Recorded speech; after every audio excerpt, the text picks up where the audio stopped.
సినిమాల్లో villains roles పోషించే వాళ్ళంతా విలన్స్ కాదు.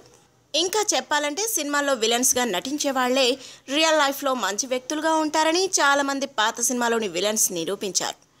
కానీ తెలుగు తెరపై 4 దశాబ్దాల పాటు ఎక్కువగా విలన్ రోల్స్ పోషించిన చలపతిరావు మాత్రం రియల్ లైఫ్లోనూ తనది విలన్ మెంటాలిటీ అని ప్రూవ్ చేసుకున్నాడు.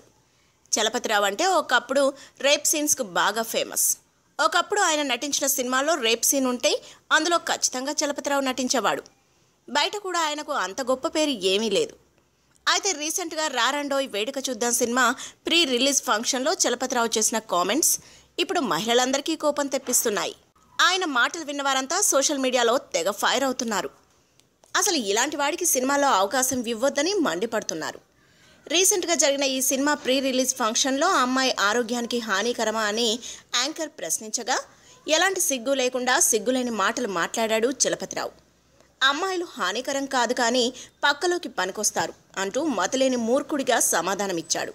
ఈ విషయాన్ని అప్పుడు ఎవరూ పట్టించుకోకపోయినా ఈ వీడియో వైరల్గా మారడంతో చలపతిరావుపై చాలామంది ఆగ్రహం వ్యక్తం చేస్తున్నారు.